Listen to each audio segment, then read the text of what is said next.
नमस्कार, मैं विक्रम और आप देख रहे हैं झुंझुनू का लोकप्रिय यूट्यूब चैनल रंगीलो झुंझुनू। अभी हम मौजूद हैं खेतड़ी के राजकीय अजीत अस्पताल खेतड़ी में।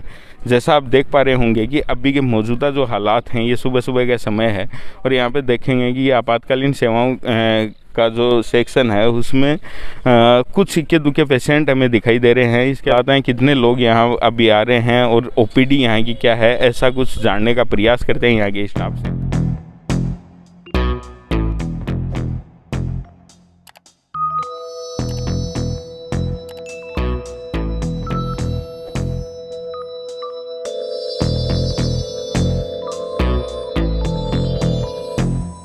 तो अभी हम मौजूद हैं खेतड़ी अस्पताल में। जैसा आप देख पा रहे होंगे, जो चिकित्सा अधिकारी हैं यहाँ के प्रभारी अधिकारी डॉक्टर संजय कुमार जी सैनी, वो अपने चैम्बर में हैं, अपने केबिन में हैं और उनसे बात करने का प्रयास करते हैं, जानते हैं यहाँ के हालात की किस तरीके से अभी खेतड़ी में हालात हैं।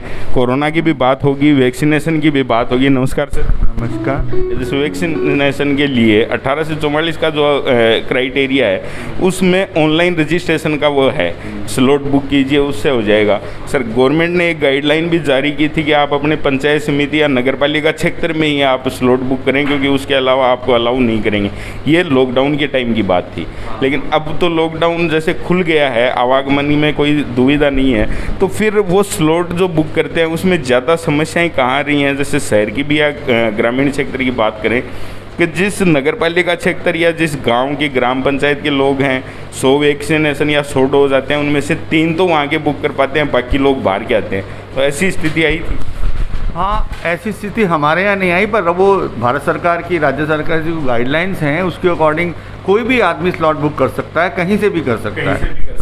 लेकिन इसकी वजह से कई गांवों में, ज़्यादातर गांवों में समस्या आई, शहर में तो नहीं, कई गांवों में ऐसी हमारे यहाँ अधिकतर 90% हमारे खेतरी के ही थे, खेतरी ब्लॉक के ही थे। जैसे खेतरी प्रॉपर के थे, कॉपर, कोलिहान, इस तरह से सब लोग थे। डॉक्टर साहब से एक ये भी चर्चा हम करना चाहेंगे कि जैसे जो छोटी छोटी बीमारियां हैं, हम उनको बीमारी नहीं कह सकते, परेशानी आ जाती है। जैसे पैर में दर्द हो गया, जुकाम हो गई, मौसम चेंज हो रहा है, उसके साथ कोई फीवर आ गया, तो ऐसे जो चीज़ें हैं उनके लिए गांव से लोग दौड़ के और हॉस्पिटल की तरफ दौड़ते हैं। भीड़ भी बढ़ती है, उनको खुद को परेशानी भी होती है, आर्थिक भी उनको हानि होती है।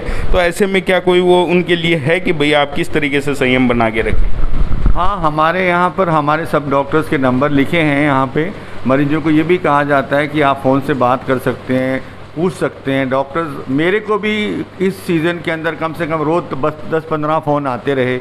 इवन जो कोरोना के होम आइसोलेशन वाले लोग हैं वो भी हमसे पूछते रहते हैं, नॉर्मल भी पूछते रहते हैं। गूगल से भी हम लोग के हॉस्पिटल में डॉक्टर्स के नंबर हैं, उनसे ले लेते हैं। हम उनको बोलते हैं यहाँ मत आएँ, अपने घर से ही पूछ लें। वो ले लेते हैं, आपके नियर बाय हॉस्पिटल जहाँ हैं वहाँ से ये दवाई ले लें। अक्सर हम उनको यही सलाह देते हैं कि इस कोरोना में अंदर हॉस्पिटल में कम से कम एमरजेंसी हो तभी आएँ। हमारे यहाँ हमारा Covid centre, consultation centre, Covid care centre दोनों ही थे और दोनों ने बहुत अच्छा काम किया। केसीसी हॉस्पिटल में हमारा कोविड कंसल्टेशन सेंटर था, वहाँ डेली ही 5-10 मरीज भर्ती रहे। हम ज़िले में नेक्स्ट टू झुंझुनू रहे। पूरे झुंझुनू के अंदर हम लोग, झुंझुनू के बाद हमारे यहाँ ही सबसे ज़्यादा मरीज, हमारे यहाँ डॉक्टर्स, हमारे स्टाफ, सबकी टीम ने बहुत अच्छा काम किया। और 90% जो रेफर था कि पेरिफेरी से ज़िले पे रेफ़र नहीं करेंगे, हम लोग ने बहुत कम हुआ, इमरजेंसी में ही किया, अदरवाइज़ नहीं किया। हमारे दोनों सेंटर अच्छे चले। आज भी कॉपर वाले में 2-3 मरीज एडमिट हैं। बाकी अब स्थिति सुधार में है। हमारे यहाँ झुंझुनू में खेतरी ब्लॉक में Khetri CSC and Khetri Covid centre number 1 पर रहे पूरे पेरिफेरी में, कोविड ट्रीटमेंट के लिए, पेशेंट्स के लिए, एडमिशन्स के लिए। और हमारे यहाँ किसी भी प्रकार की, हमारे स्टाफ ने, हमने कोई ऑक्सीजन की कमी किसी प्रकार की नहीं रही हमारे। तो जिस तरीके से आपने देखा कि हॉस्पिटल के जो हालात हैं अभी, और एकदम से साफ़ सुथरी सारी व्यवस्थाएं हैं। बात करें अगर कोरोना के अलावा भी, वैसे तो पूरा सब कुछ अभी अनलॉक हो चुका है, लेकिन अनलॉक के बाद भी जो पेशेंट हैं उनकी OPD की अगर बात करें तो उसमें गिरावट ही है। जितनी पहले OPD आया करती थी वो नहीं है, क्योंकि जो नॉर्मली बीमारी से संबंधित लोग थे वो भी ज़्यादातर हॉस्पिटल से दूरी बनाए हुए हैं, क्योंकि संक्रमण का खतरा अभी भी है।